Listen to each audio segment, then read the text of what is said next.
Hermanos, Dios les siga bendiciendo. Vamos a abrir la palabra del Señor en el libro de Jueces, capítulo 6. Vamos a leer inicialmente algunos versículos.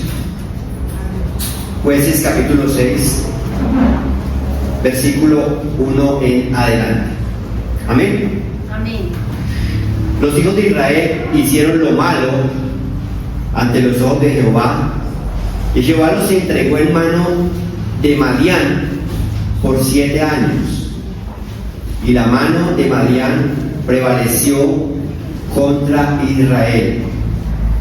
Y los hijos de Israel, por causa de los madianitas, se hicieron cuevas en los montes y cavernas y lugares fortificados. Pues sucedía que cuando Israel había sembrado, subían los madianitas y amalecitas y los hijos del oriente contra ellos, subían y los atacaban, y acampando contra ellos destruían los frutos de la tierra hasta llegar a Gaza. Y no dejaban de comer en Israel ni ovejas, ni bueyes, ni asnos, porque subían ellos y sus ganados y venían con sus tiendas en grande multitud como langostas. Ellos y sus camellos eran innumerables. Así venían a la tierra para devastarla.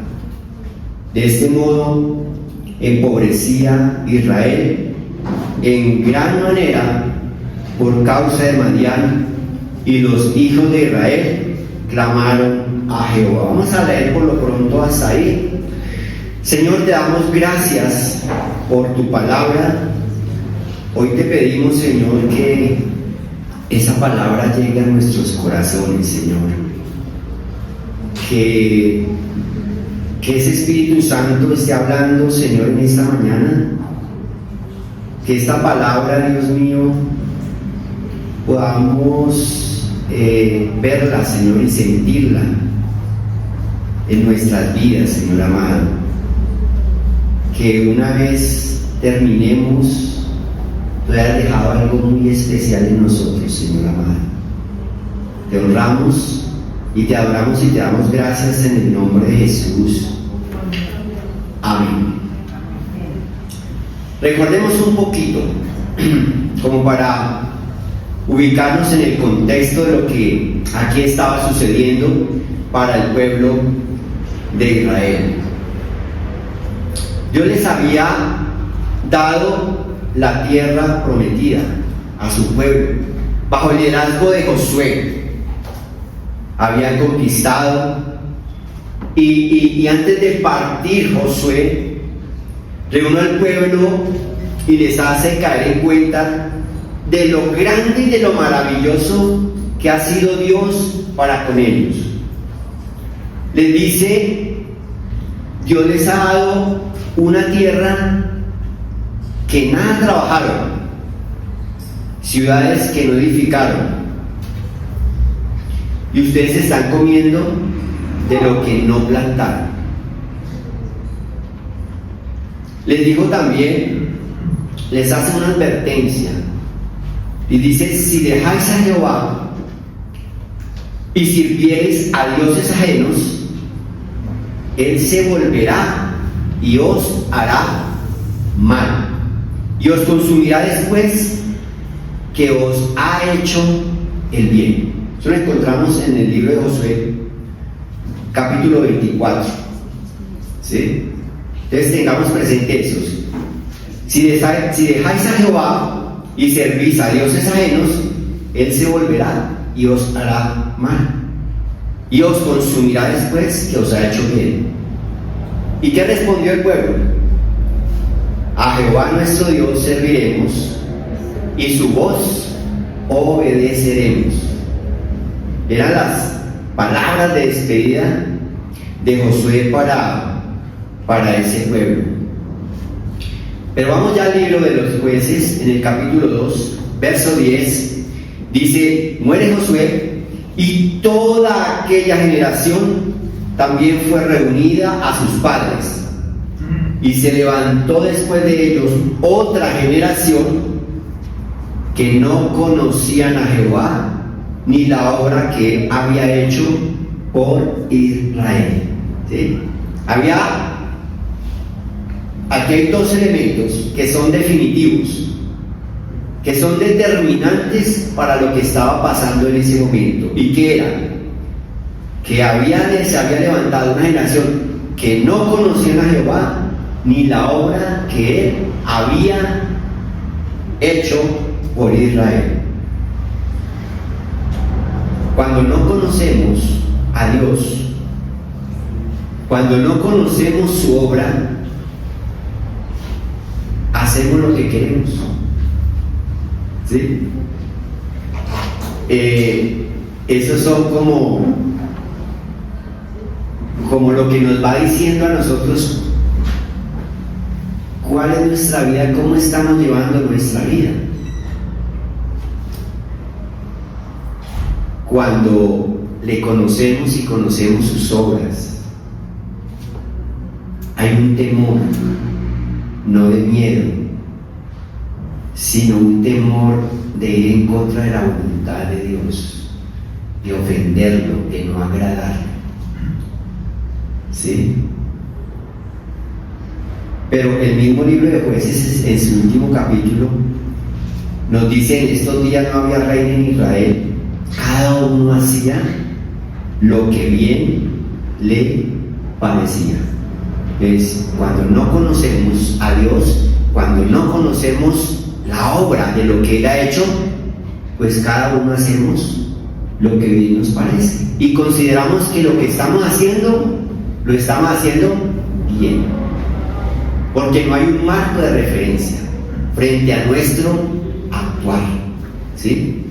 Entonces, eso era lo que estaba sucediendo en ese momento. Ese era el ambiente en que se estaba dando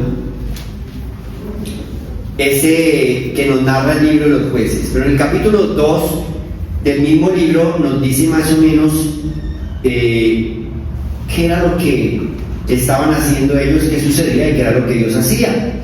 Después los hijos de Israel hicieron lo malo ante los ojos de Jehová y sirvieron a los Baales. Aquí ya nos aterriza qué era lo que estaban haciendo de mal. Sirvieron a los Baales. Dejaron a Jehová, el Dios de sus padres, que los había sacado de la tierra de Egipto, y se fueron tras otros dioses, los dioses de los pueblos que estaban en sus alrededores, a los cuales adoraron y provocaron a ir a Jehová. Dejaron a Jehová y adoraron a Baal y a Astarot, y se encendió contra Israel el furor de Jehová, el cual los entregó en manos de robadores que los despojaron y los vendió en manos de sus enemigos de alrededor, y no pudieron ya hacer frente a sus enemigos. Por donde quiera que salían, la mano de Jehová estaba contra ellos para mal, y como Jehová había dicho, y como Jehová se lo había jurado, y tuvieron gran aflicción. Pero ¿qué sucedía? Jehová levantó jueces que los librasen de mano de los que les despojaban, pero tampoco oyeron a sus jueces, sino que fueron tras dioses ajenos, a los cuales adoraron. Se apartaron pronto del camino en que anduvieron sus padres, obedeciendo a los mandamientos de Jehová. Ellos no hicieron así. Cuando Jehová les levantaba jueces, Jehová estaba con el juez y lo libraba de mano de los enemigos todo el tiempo de aquel juez, porque Jehová era movido a misericordia. ¿Por qué? Por sus gemidos, a causa de los que los oprimían y afligían. ¿Pero qué sucedía? Mas acontecía que al morir el juez, ellos volvían atrás y se corrompían más que sus padres, siguiendo a dioses ajenos para servirles e inclinándose delante de ellos, y no se apartaban de sus obras ni de su obstinado camino. Ese es el ambiente en el cual estaba pasando este pueblo, y nos narra uno de los jueces, que es Gedeón.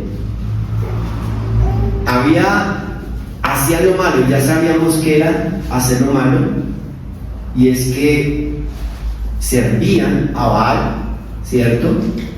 A Astarot y a otros dioses. y por eso la mano del Señor se volvió contra ellos. Lo primero que vemos es un trato de Dios, porque siempre llega ese trato de Dios cuando nosotros lo dejamos a Él, porque Él nos ama, y porque nos ama, nos trata, y muchas veces nos trata duro, porque nuestro corazón es tan duro que Él tiene que tratarnos duro para que nosotros podamos entender cuál es la voluntad de nuestro Dios. Así es. Y no nos gusta el trato de Dios. Muchas veces hemos pasado por esos tratos y son duros, son difíciles, ¿sí? Y ahorita vamos a ver qué le decía Gedeón a nuestro Dios, porque no entendemos muchas veces qué es lo que está sucediendo. Y el Señor colocó entonces a los madianitas. Ellos eran descendientes de Abraham, también eran descendientes de Abraham. Cuando muere Sara, Abraham se casa con Cetura y tuvo a Madián. Ellos adoraban a Baal y buscaban que el pueblo de Israel también adorara a Baal, ¿sí? Esa era trabajo del enemigo, ¿sí? Influenciando al pueblo de Israel para que dejara al Dios que sus padres habían contado, que había hecho cosas grandes, y siguieran a Baal. Y era lo que ellos estaban haciendo, ¿sí? Ellos era lo que estaban haciendo. Pero entonces, ¿qué nos narra? Dice que ellos sembraban. Bueno, primero dice que los israelitas se hicieron cuevas y cavernas y lugares fortificados. Se hicieron cuevas, o sea, no estaban hechas, sino ellos las hicieron, ¿sí? Porque venían y atacaban y arrasaban los madianitas. Dice cuando ellos sembraban, los madianitas los atacaban, destruían sus frutos y no dejaban qué comer en Israel, ni ovejas, ni bueyes, ni asnos. Venían multitudes como langostas, ellos y sus camellos, dice que eran innumerables. Así venían a la tierra para devastarla, para acabarla, y Israel iba empobreciendo. ¿A quién le gusta una vida así? Eso no es vida, ¿verdad que sí? Eso no es vida. Muchas veces somos parte de ese proceso donde vemos que hay otros que vienen a acabar lo que hemos hecho, que no podemos disfrutar de lo que tenemos y que nos toca a nosotros estar siempre a la defensiva, porque no falta el que llega a dañarnos el momento, el día, el hogar, la familia, todo. Pero algo marcó la diferencia y es definitivo. Dice, y cuando los hijos de Israel clamaron a Jehová a causa de los madianitas, Jehová envió a los hijos de Israel un varón profeta. ¿Qué fue ese momento de cambio y de transformación para el pueblo de Israel? ¿Qué lo marcó? ¿Qué lo marcó, mis hermanos? Clamar. Ay, hermanos, ellos clamaron a Jehová y Jehová vino y envió a ese ángel de Jehová. Vino el mismo Dios y se les apareció a ellos. Hermanos, ¿sabe qué sigue vigente? La palabra de Dios. Sigue vigente: Él clama a mí y yo te responderé. Amén. Dijo luego Jehová: bien he visto la aflicción de mi pueblo que está en Egipto, y he oído su clamor cuando el pueblo estaba allí esclavo en Egipto. Y he oído su clamor a causa de sus extractores, pues he conocido sus angustias y he descendido para librarlos. Un pueblo que estaba en aflicción en Egipto, clamó, el Señor oyó, dijo, y he venido, he descendido para librarnos. Cuando Josué estaba en esa lucha dura contra los amorreos en el capítulo 10, dice: entonces Josué habló a Jehová el día en que Jehová entregó a los amorreos delante de los hijos de Israel, y dijo en presencia de los israelitas: sol detente en Gabaón, y tu luna en el valle de Ajalón. Y el sol se detuvo, y la luna se paró, hasta que la gente se hubo vengado de sus enemigos. Ana, una mujer atribulada porque no tenía hijos, dice que oró con amargura de alma. Y aconteció que al cumplirse el tiempo, después de haber concebido, Ana dio a luz un hijo y le puso por nombre Samuel, diciendo: por cuanto lo pedí a Jehová. En el capítulo 12 de los Hechos, vemos cómo Pedro estaba ya en la cárcel custodiado, iba a ser asesinado, ¿sí? Dice: pero la iglesia hacía sin cesar oración por él. Clamaba. Esa iglesia del primer siglo había un común que era explosivo y era la oración. No oraban porque es que me están haciendo, porque es que me están mirando. Señor, danos de nuevo para llevar tu palabra. Hoy nos miran o no nos saludan, nos miran mal y ya nosotros como que reaccionamos. ¿Y qué sucedió con Pedro? Le dice a aquel ángel: cíñete, átate las sandalias, y lo hizo así: envuélvete en tu manto y sígueme. Y saliendo le seguía. Pero él no sabía que era verdad lo que hacía el ángel, sino que pensaba que veía una visión. Hermanos, algo que inicia en la transformación de lo que nosotros podamos estar viviendo y no quisiéramos estar viviendo es el clamor a nuestro Dios. ¿Saben que se está poniendo de moda muchos eventos y eventos y eventos? Pero dentro de los eventos no está incluido el que oremos a nuestro Dios como iglesia, el que clamemos a nuestro Dios como iglesia. El Señor dice en su palabra: pedid y no recibís, porque pedís mal. ¿Pedimos para qué? Para nuestros deleites. El Señor Jesús dejó un modelo de oración, ¿sí?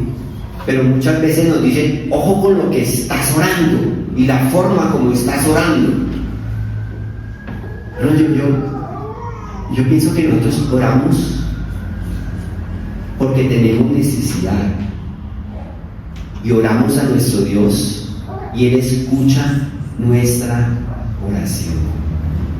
Él no escucha cuando pedimos para nuestros deleites, pero Él siempre escucha nuestra oración. Hay momentos en que decimos: Señor, pero es que no veo respuesta a mi oración. Él ya está orando. Lo que pasa es que Él tiene cosas mejores para nosotros. Amén. O nos está diciendo: eso que tú estás pidiendo no es para Él. ¿Sí?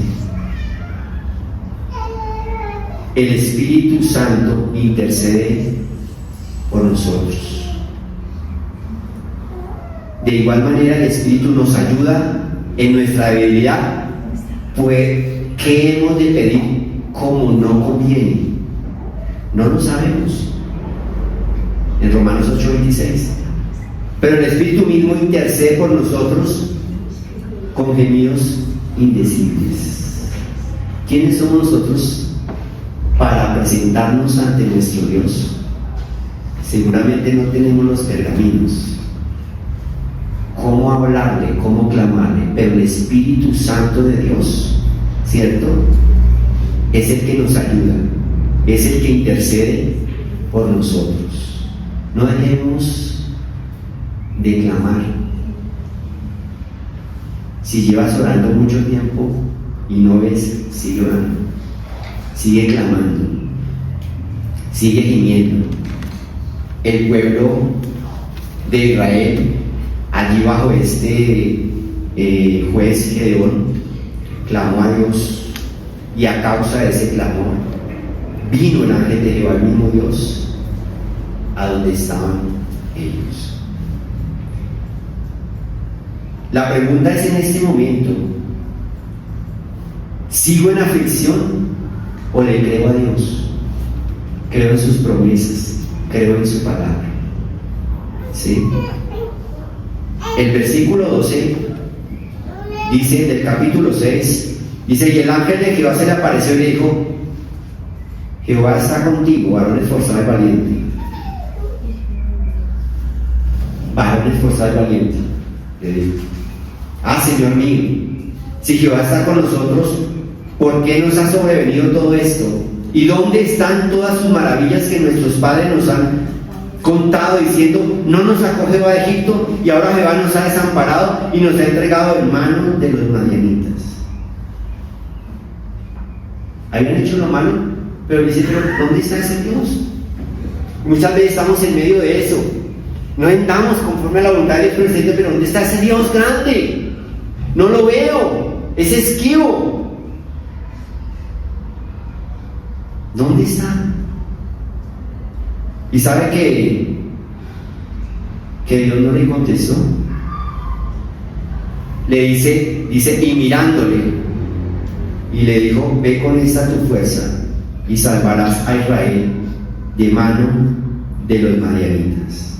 O sea, no se puso a decirle: yo soy el Dios grande, yo soy el que soy, yo soy. No, simplemente lo miró y le dijo: ve con esta tu fuerza y salvarás a Israel de mano de los madianitas. Él estaba haciendo un reclamo, ¿cierto, Gedeón? Pero el Señor estaba ahí, y con eso bastaba, y muchas veces no lo entendemos. Dice: ¿no te envío yo? ¿No te envío yo? Entonces le respondió: Señor mío, ¿con qué salvaré yo a Israel? Y aquí que mi familia es pobre en Manasés, y yo el menor de la casa de mi padre. ¿Qué ponemos nosotros en ese momento? Nosotros ponemos nuestra debilidad, ¿sí? Ponemos nuestro pecado, ponemos lo que somos.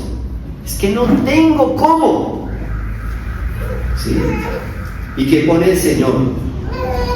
Ciertamente yo estaré contigo.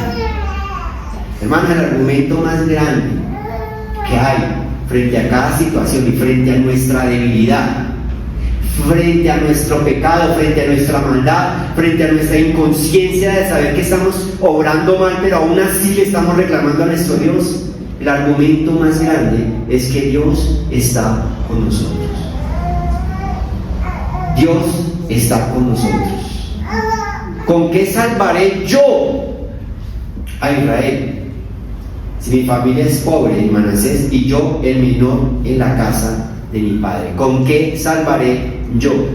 Eso es lo que nos debilita, eso es lo que nos aflige, eso es lo que no nos permite dar pasos de fe, porque creemos que soy yo el que tengo que orar, yo el que tengo que luchar, yo el que tengo que hacer las cosas. Y eso está aquí metido en nuestra mente, y por eso no podemos dar esos pasos de fe. Por eso nos quedamos donde estamos y no caminamos, no nos avanzamos, no crecemos, no hacemos. ¿Por qué? Porque cree que soy yo el que tengo que hacer las cosas. ¿Con qué salvaré yo? Ese es el argumento humano de nosotros. Pero el Señor da un argumento mucho más grande. Ciertamente yo estaré contigo. Ciertamente yo estaré contigo.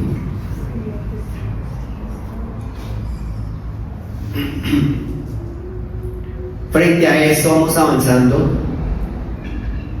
¿Qué lo hacía a Gedeón esforzado y valiente? ¿Qué vio Dios en él que él mismo no sabía que tenía? ¿Sí? Una cosa es como nos vemos nosotros, como el enemigo quiere que nos miremos, y otra cosa es lo que Dios en su gracia y misericordia ve en nosotros. ¿Sí? ¿Ustedes recuerdan cuando llamó a Moisés, cierto? Pero Moisés le puso 100 peros, pero es que mire quién soy yo. Pero es que yo ni siquiera puedo hablar de recorrido, Señor.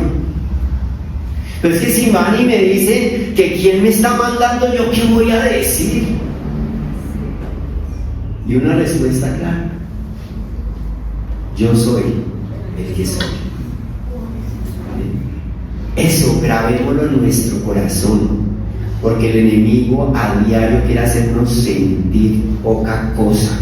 Pero hoy somos hijos de nuestro Dios. Amén. Poca cosa cuando no éramos hijos de nuestro Dios. Hoy Él coloca ese valor agregado que necesitamos para poder decir: no soy yo el que va a pelear, sino el que pelea es nuestro Dios por nosotros. Amén. Sino que Dios con nosotros es maravilloso. Mire lo que le dice: ciertamente yo estaré contigo y derrotarás a los madianitas como a un solo hombre. ¿Y qué hace? Vamos al versículo 18. Lo primero que hace Gedeón, le dice: te ruego que no te vayas de aquí hasta que vuelva a ti y saque mi ofrenda y la ponga delante de ti. Y él respondió: yo esperaré hasta que tú vuelvas. ¿Qué fue? Recordemos que estaban muy mal, que no tenían cosechas, que no tenían alimento, que no tenían nada. Pero él dice: ¿sabe qué? Te voy a dar una ofrenda. No te vayas a ir. Quiero entregarte algo. De lo poco que tengo te lo voy a entregar. ¿Sí? Santiago 4:8 dice: acercaos a Dios y Él se acercará a vosotros. El escritor de Hebreos en el capítulo 10 dice: acerquémonos con corazón sincero en plena certidumbre de fe. Esa palabra ofrenda en el hebreo es korban, significa algo acercado al altar. Y la raíz de la palabra ofrenda significa acercarnos a Dios. Cuando Él habla con el ángel de Jehová y cuando Él decide entregarle esa ofrenda, le está diciendo: Señor, no te vayas porque quiero estar cerca de ti. Quiero sentirte. Quiero ver tu gloria, Señor. Eso que hablaron nuestros padres de que los sacaste de Egipto, eso quiero experimentar. Viene la oración, el clamor, pero viene el sentir ¿de qué? De estar siempre cerca de nuestro Dios. Hermanos, no es cada 8 días. Mire que ese mecanizarnos frente a nuestra comunión con Dios nos hace daño. ¿Sí? Es que yo voy el domingo y ya, y salí y quedé tranquilo. ¿Por qué? Porque fui a la iglesia. No es eso. Es vivir cada día queriendo estar cerca de nuestro Dios. Y fue lo que Gedeón quiso hacer. ¿Sí? Es acercarse a Dios. No te vayas hasta que te dé mi ofrenda. Esa ofrenda la entrega. Dice: y entregando, Gedeón preparó un cabrito, panes sin levadura de una efa de harina, y puso la carne en un canastillo y el caldo en una olla, y sacándolo se lo presentó debajo de aquella encina. Entonces el ángel de Dios le dijo: toma la carne y los panes sin levadura y ponlos sobre esta peña y vierte el caldo. Y él lo hizo así, y extendiendo el ángel de Jehová el báculo que tenía en su mano, tocó con la punta la carne y los panes sin levadura, y subió fuego de la peña, el cual consumió la carne y los panes sin levadura. Recordemos que había las ofrendas en el ritual de la ley que Dios le daba a Moisés. Estaban las ofrendas, ¿cierto? Y estaba el holocausto, que era la ofrenda, lo que se le entregaba, lo que Gedeón le entregó al ángel de Jehová, a Dios, en ese momento.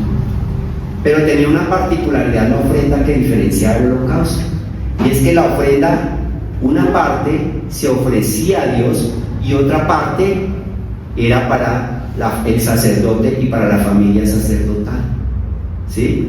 Entonces era una ofrenda compartida. El holocausto no, el holocausto se entregaba, ¿sí? Se ponía y ardía y todo, nadie podía tomar ni una mínima parte, porque era todo ofrecimiento a nuestro Dios. Pero démonos cuenta que aquí esa ofrenda se convierte en holocausto, ¿sí? Salió fuego y consumió todo, o sea, era olor grato ante la presencia de nuestro Dios. Qué hermoso es cuando nosotros le entregamos todo. Todo. Hoy podría decir alguien, pero es que ¿qué tengo para darle? Todo lo que Dios ha hecho en tu vida, lo disponemos para Él. Lo disponemos para Él. Entonces presentó una ofrenda. En el versículo 24 dice: y edificó allí Gedeón altar a Jehová, y lo llamó Jehová Salón, el cual permanece hasta hoy en Ofra de los abiezeritas. Ese significa Dios es paz. Él en medio de todo edifica ese altar a nuestro Dios, ¿cierto? Y lo llama Jehová Salón. Jehová, Dios es paz. Y aconteció que la misma noche le dijo Jehová: toma un toro delante de tu padre, el segundo toro de 7 años, y derriba el altar de Baal que tu padre tiene, y corta también la imagen de acera que está junto a él. Mira todo lo que había en la casa de su padre, ¿cierto? Y él decía: ¿pero qué está pasando? ¿Dónde está Dios que no lo veo? Mire todo lo que había. Y corta la imagen de acera que está junto a él, y edifica altar a Jehová tu Dios en la cumbre de este peñasco, en lugar conveniente. Y tomando el segundo toro, sacrifícalo en holocausto, todo a él, con la madera de la imagen de acera que habrás cortado. Entonces Gedeón tomó 10 hombres de sus siervos e hizo como Jehová le dio, mas temiendo hacerlo de día por la familia de su padre y por los hombres de la ciudad, lo hizo de noche. Y por la mañana, cuando los de la ciudad se levantaron, he aquí que el altar de Baal estaba derribado y cortada la imagen de acera que estaba junto a él, y el segundo toro había sido ofrecido en holocausto sobre el altar edificado. Que le presenta la ofrenda, ¿cierto? Le construye el altar a nuestro Dios, ¿sí? Y saca toda esa idolatría que había de la casa de su padre y la quema, ¿sí? Y hace un holocausto delante de la presencia de nuestro Dios. Su padre lo había construido, en la casa de su padre estaba. Hermanos, ¿qué Dios demanda de nosotros? ¿Qué Dios demanda de nosotros? Todo lo que no le agrade tiene que salir. No lo podemos consentir. Lo primero que hace es le entrega la ofrenda. Es una ofrenda aceptan de los ojos de Dios. Él construye ese altar y le ordena al Señor quemar toda la idolatría de la casa de su padre. ¿No iba a ser bien vista? No iba a ser bien vista, pero tenía que ser limpio todo ese lugar para que la bendición de Dios volviera y llegara a la casa del pueblo de Israel. entre eso es cada uno de nosotros. Hemos permitido hábitos, gustos, actividades, formas de pensar o hacer las cosas que ofenden a Dios. Y tenemos muchas justificaciones para el hombre, muy valederas, pero ofenden a Dios. Eso nos tranca la bendición. Dios no se va a manifestar con poder en nuestras vidas hasta que no arranquemos de raíz todo lo que ofende a Dios y lo estamos consintiendo. Y Él lo hizo así. Quemó todas esas figuras de Baal, ¿sí? De Acera. Con esas mismas figuras las leñas sirvieron para que prender la leña para ofrecer el holocausto a nuestro Dios. Y viene algo muy hermoso, mis amados hermanos. Cuando se da todo esto, cuando ya no hay en su hogar, en su casa, en la casa de su padre, idolatría, viene el verso 34 que es definitivo, del capítulo 6. Dice, entonces, ¿sí? Como que dice, hubo que acontecer todo esto lo anterior, ¿para qué? Entonces, ¿qué dice? El Espíritu de Jehová vino sobre Gedeón. Qué hermoso. En el Antiguo Testamento el Espíritu del Señor iba y venía, pero no gozaba plenamente. En este momento dice, entonces el Espíritu de Dios, ¿cierto? El Espíritu de Jehová vino sobre Gedeón. Ay, hermanos, qué hermoso es cuando el Espíritu de Dios habita en nuestras vidas. Qué hermoso es cuando miramos hacia atrás y vemos cuánta idolatría había, cuántas cosas hay en nosotros que nos impiden, ¿sí?, ver esa gloria de Dios en nuestros hogares, en nuestras familias. Y qué hermoso es cuando decimos, Señor, tu Espíritu habita en mí, porque ese templo ya está dispuesto y pleno para tu gloria. Amén. Antes no había venido el Espíritu Santo de Dios. Vamos a resumir lo que sucedió. Vean esos 2 capítulos del libro de Jueces, que traen muchas cosas, muchos elementos que tienen que ver con nuestra vida, con lo que podemos estar pasando en estos momentos. ¿Cuántos eran? El capítulo 7, verso 17. Porque él tenía que enfrentarse, ¿no?